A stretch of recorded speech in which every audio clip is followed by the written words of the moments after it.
ज्योति कुमार सिंह जी, दावा तो राहुल गांधी कर रहे हैं और जैसा कि यहाँ पर सिद्धार्थ भी कह रहे हैं कि और मेरे सहयोगी भी कह रहे हैं कि भाई हर पार्टी अपनी जीत के दावे तो करती ही है ना चुनाव से पहले, लेकिन दावे कुछ भी हो, लेकिन हम अगर 2018 या 2019 की लड़ाई देखते हैं तो 2018 का रिजल्ट 19 में कन्वर्ट हो नहीं पाता है, वो जीत में कन्वर्ट हो नहीं पाता, ये हमने पिछले चुनाव में देखा। तो इस बार आपके इस गारंटी का, इस मुनादी का क्या आधार? देखिए पूजा जी, ये आधार बिल्कुल ही बहुत सख्त है और बहुत अनुभव और फील करने वाला है। इस बार का जो चुनाव है, जो 2024 का जो चुनाव होगा, वो प्रधानमंत्री नरेंद्र मोदी जी के कारनामों पर होगा और उनके किए गए कार्य जो जितना असफलतापूर्वक उन्होंने किया है उन पर होगा।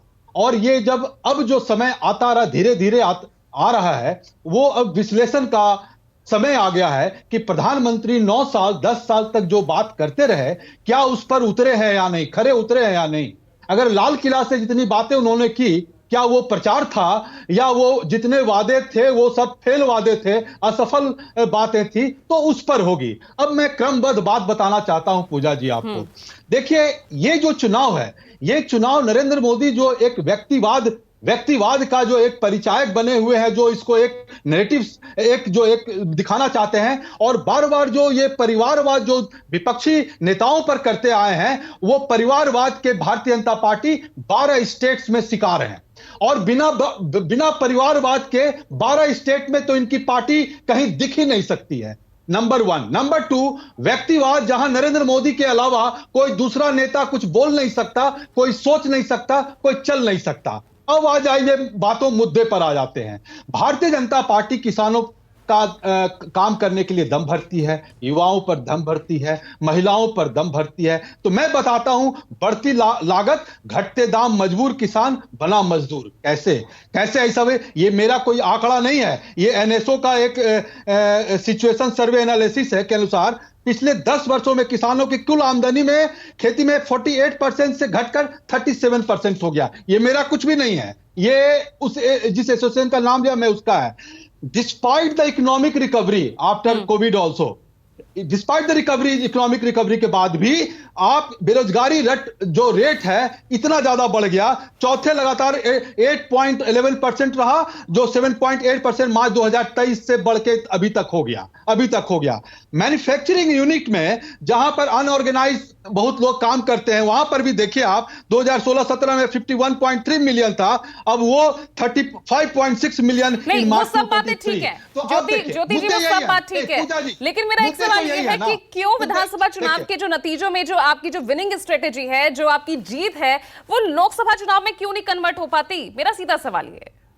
अच्छा, देखिए, अब आपने जो सवाल उठाया, 2019 का जो चुनाव था, ये सपने बेचकर प्रधानमंत्री ने चुनाव लड़ा, और उन्हीं सपनों का तो मैं बात कर रहा हूं कि मैन्युफैक्चरिंग यूनिट में देख लीजिए, 51 पॉइंट जो रोजगार था वो 35.6 हो गया। उन्हीं सपनों की तो बात कर रहे हैं ना। और अभी देखिए, जो बहुत हाल की बात बता रहा हूं, ये एक जानती हैं आप, एक रोजगार मेला लगाया इन्होंने। उस रोजगार मेला में 8 लाख नौकरी का 2023 तक पीएम के द्वारा जो एक गिफ्ट देने का इतना बड़ा छलावा है, इतना बड़ा झूठ है कि जिसकी कल्पना नहीं कर सकते। मैं पूछता हूं पूजा जी कि जितनी जो 1 साल से अनाउंस की हुई सैंक्शन जो पोस्ट थी, उसी को ये बोल रहे हैं कि हम 8 लाख जॉब में उसको जोड़ रहे हैं। तो लोग बेवकूफ नहीं है जब ये बोलते हैं कि हम दरभंगा में एम्स बना दिए और वहां पर कुछ दिखता नहीं है। लोग बेवकूफ नहीं है पूजा जी कि पूर्णिया में बोलते हैं कि एयरपोर्ट है और एयरपोर्ट की कोई शुरुआत नहीं है।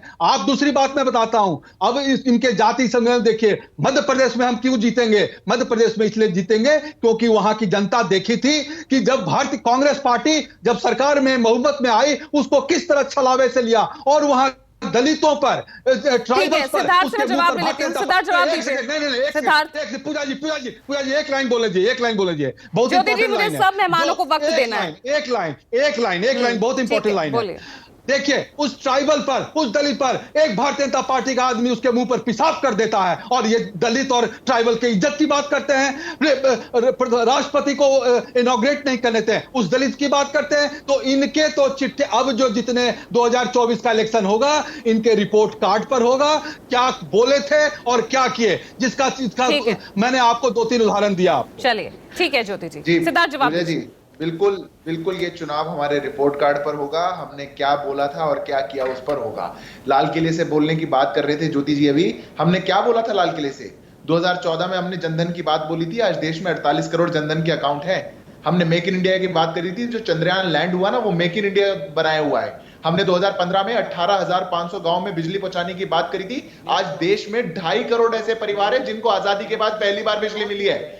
आपके बीच में बोला नहीं ज्योति जी मैंने, अब बोला है तो सुनना भी सीखिए। अब आपको जवाब मिल रहा है, सुनिए जरा, सुनिए मैं आपको जवाब देता हूं। 2016 में हमने कहा था कि आयुष्मान भारत लेके आएंगे, तो 37 करोड़ परिवारों को आयुष्मान भारत का हमने लाभ पहुंचाया है। 2017 में हमने कहा था कि पूर्वी हिस्सों में, देश के पूर्वी हिस्सों में हमें डेवलपमेंट करनी है, तो आज वहां पे 19 नए वाटरवे, 3 नए हाइड्रो प्रोजेक्ट, 7 नए एयरपोर्ट, जहां पे आपके प्रधानमंत्री जाते भी नहीं थे ना, देखते भी नहीं थे, ये वहां की बात बता रहा हूं, वहां ये विकास हुआ है। लेकिन उसी में सिद्धार्थ छत्तीसगढ़ में जिस तरह से अब ईडी की कार्रवाई चल रही है, सिद्धार्थ एक चीज और मैं जोड़ना चाह रही हूं। भूपेश बघेल कह रहे हैं कि अब जैसे जैसे चुनाव के नजदीक आएंगे इस तरह की कार्रवाई और तेज होगी, ये भी आरोप लग रहे हैं। बिल्कुल बिल्कुल, मैं ज्योति जी वाली बात का जवाब दे देता हूं। हाँ। काम गिनाने पे आए ना, तो जो जो हमने लाल किले से बोला वो करके दिखाया। और इस बार वाले लाल किले पे हमने क्या बोला था वो भी आपको याद होगा, तो याद मान लीजिए कि बोला है तो करके तो जरूर दिखाएंगे। अब बात आई राज्य सरकारों की और भ्रष्टाचार के मुद्दों की। हाँ। पूजा जी बहुत महत्वपूर्ण बात है कि आज छत्तीसगढ़ में 3 बड़े घोटाले वहां पर चल रहे हैं। माइनिंग का घोटाला, 1 साल के अंदर 30,000 एनओसी छत्तीसगढ़ की सरकार ने दे दी, 30,000 1 साल के अंदर खनन की। उसके ऊपर शराब पॉलिसी का घोटाला, जिस पर अभी वो जांच चल रही है, पुराने अधिकारी भी सब उसमें लिप्त पाए जा रहे हैं। गऊ को लेकर के, गऊ गोठन को लेकर के भी वहां घोटाला किया गया, उसमें भी एक एक गाय पर 75 करोड़ ऐसा कुछ उनके आंकड़े निकल करके आ रहे हैं। अब उस पर देश की एजेंसियां काम करेंगी या नहीं करेंगी, मेरा प्रश्न। लेकिन चुनाव के वक्त अगर क्यों? चुनाव आने से पहले ही ये कार्रवाई क्यों तेज हो जाती है? ये लगातार विपक्ष सवाल उठा रहा है। नहीं है पूजा जी, बिल्कुल भी नहीं होती। लगातार कार्रवाई चल रही है, पूरे 5 साल चली। अब जो घोटाला 2017 में शराब का इन्होंने शुरू किया, वो 2022 तक ही घोटाला करते रहे, तो उसकी जांच तो 2023 में ही होगी ना। अब ये इनका दुर्भाग्य है कि 2023 में भी चुनाव आ गए और इनको जनता के बीच में जाना पड़ेगा। मतलब आज आपके घोटालों को जनता के बीच में उजागर किया जा रहा है, तो आपको बड़ी समस्या आ गई। अगर आप बिल्कुल पाक साफ हैं तो डर किस बात का? ठीक है, आदिल अहमद खान